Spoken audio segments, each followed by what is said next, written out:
What's up everyone, it's Kelly and today I've got a comparison video for you. Today I thought it would be fun to try something a little bit different. I have a nail polish and I was wondering if I could find a dupe of it in my collection. This is something that I did a little while ago with Orly Synthetic Symphony. I wanted to compare all of my cool toned purples and see if they were dupes of each other. So I thought it would be fun to take Mooncat House of Hades and do the same thing. So I am going through my collection and I am going to try to find all of my dark blue shimmers and see if any of them are dupes of this polish, because I feel like this is a very popular, very coveted nail polish and I'm just curious if anybody else has one that looks the same. So I believe I have 10 different nail polishes that I think look very similar to it in the bottle. It is a little bit tricky of a nail polish because we've got these really intense cobalt blue flakes running throughout, but it actually has a little bit of like a purpley tone in the base. So I found all of my nail polishes that look very similar to it in the bottle, and I'm going to apply them all on my nails and we'll talk about all the little differences, and then we can have a big comparison at the end and see if anything actually dupes Mooncat House of Hades. So yeah, let's go ahead and get started with the comparisons. So we'll start off with the polish in question. This is Mooncat House of Hades, and this is truly such an iconic blue in my opinion. It's so beautiful. So we've got this sort of purpley jelly base, and then it is totally packed with what I believe are actually iridescent blue flakies. So it really has this sort of glowing look to it. Honestly, I don't think my camera does this one justice. I think it has a little bit more of like a glowiness to it in real life, but no camera will capture the beauty of it. So you're just gonna have to take my word for it or get the polish because it's really pretty in person. Now, one thing to know about this one is it is on the sheer side. I do need 3 coats of coverage at least on my nail length, and I know for longer nails it can be more because this is more of a jelly-like formula, but truly this is just one of those shades that I don't care how many coats I need. I think it's totally worth it. So I'm also going to mention the opacity of all of the shades just so we can compare that as well. So we'll start the comparisons off with Starrily Morning Glory, which is of course a deep blue shimmer, and right off the bat I found that this one was a lot more opaque. It's actually almost a 1 coater on me, but I do need 2 for full coverage, and this one is distinctly in blue territory. I don't really see that hint of purple. It does have the blue flakies running throughout, but I found that these flakies are actually a little bit smaller, so it gives a little bit more of a shimmery vibe, and because it is more opaque, it doesn't have that sort of jelliness to it. So I am still seeing depth in the coverage here. I feel like I can kind of see through and see layers of the flakies in there, but it definitely feels a little bit deeper and darker of a color. The flakies are smaller, and I would say that this one is less of that purpley color and more distinctly blue. Next, I found Orly You're on Sapphire, and this is actually part of their breathable line, which tends to be very opaque, and this one is definitely no exception to that. It is a more opaque color, so again, I got 2 coat coverage on this one, but I would say that this one differs in that this is distinctly a shimmer. I'm gonna say distinctly a lot in this video, I feel like.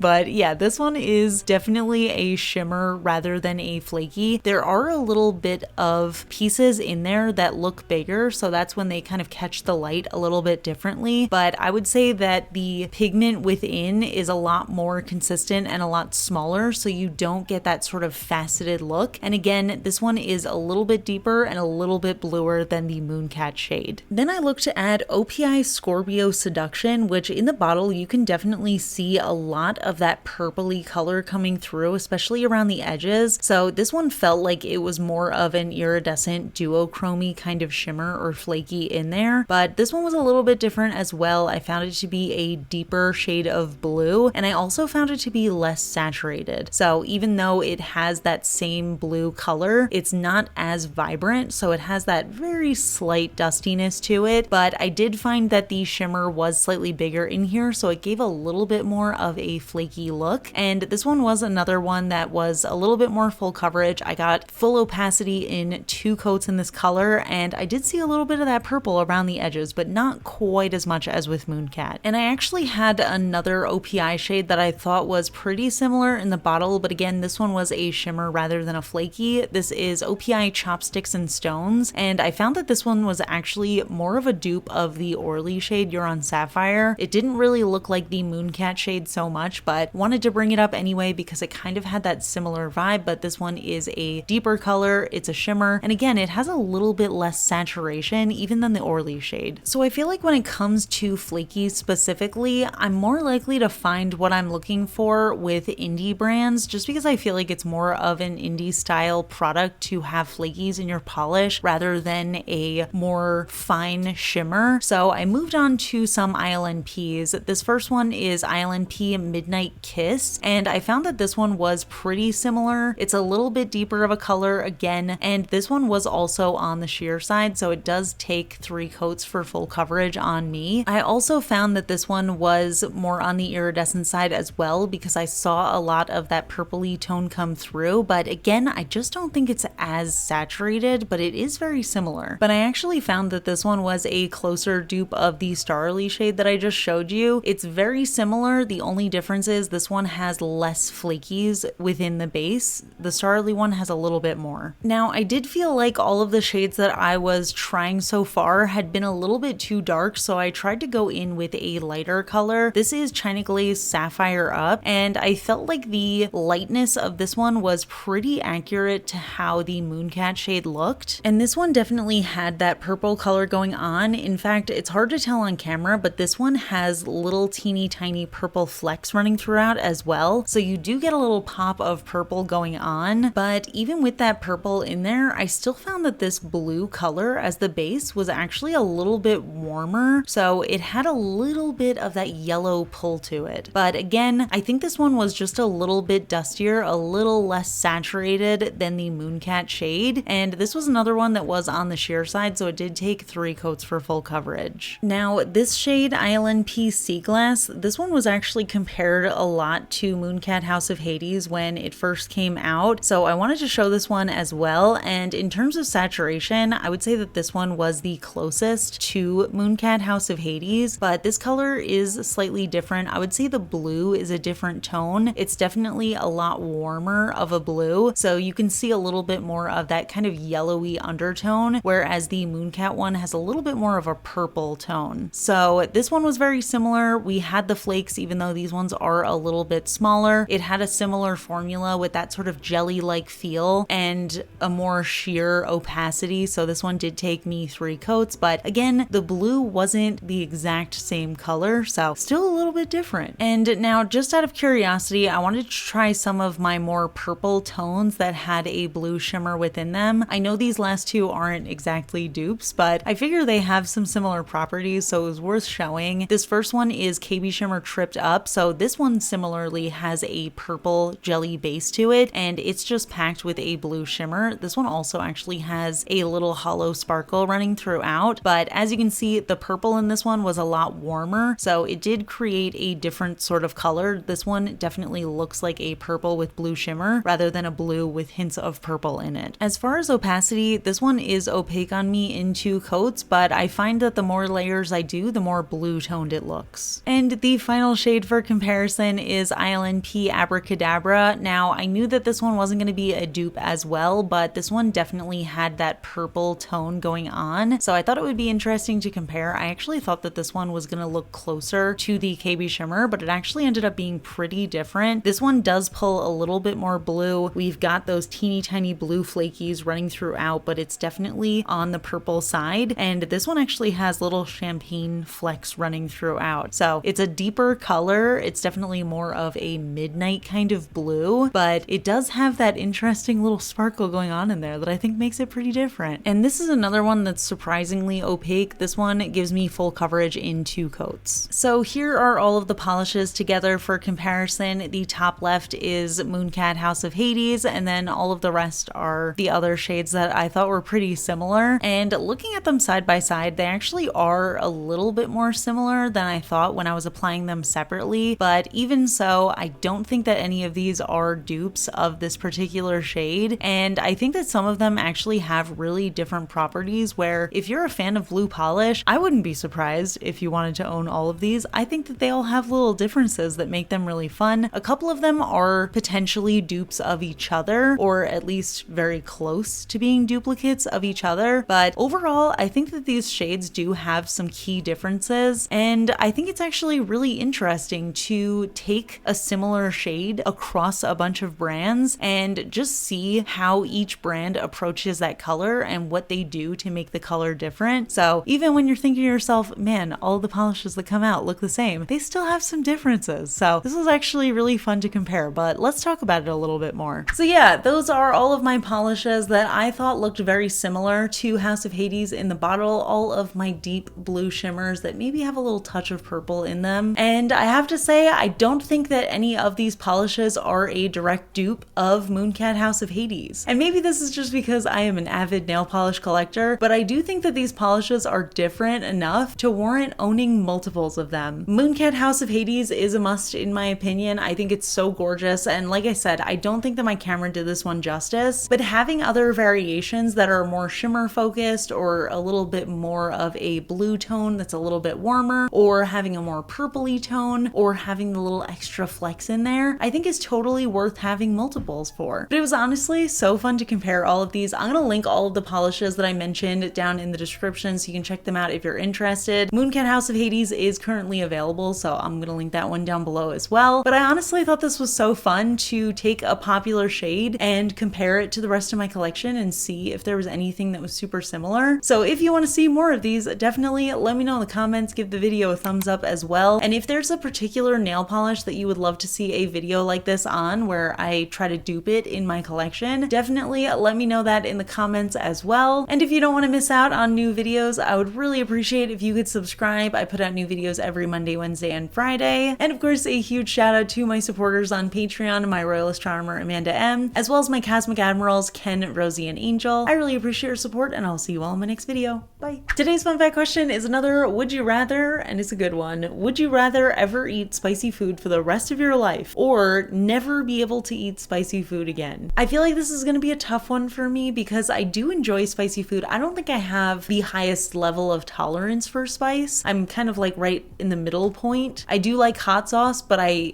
can't handle, I would say cayenne pepper is probably my limit. I don't know. Is cayenne more spicy than jalapeno? I can handle jalapenos as well. Let me look up a chart. Jalapenos are pretty low actually on the scale. Cayenne is like on the low middle, but I do think that that's my limit. I love cayenne pepper. I put it in everything, but I can't handle more spicy than that, I don't think. But I think in this case, I would probably choose to never eat spicy food again just because I feel like it becomes too much after a point. Like I enjoy spicy food, but I need breaks from spicy food. So I don't think I could just eat just that for the rest of my life. So I would rather never have spicy again. And I think that would be pretty boring, but I'm sure I could figure out a way to like make it more exciting. But I am curious to hear everybody's thoughts on this. Would you rather only ever eat spicy food for the rest of your life, and that includes desserts? Or would you rather never eat spicy food ever again? Let me know in the comments. We can chat about it, and I will see you all in my next video. Bye.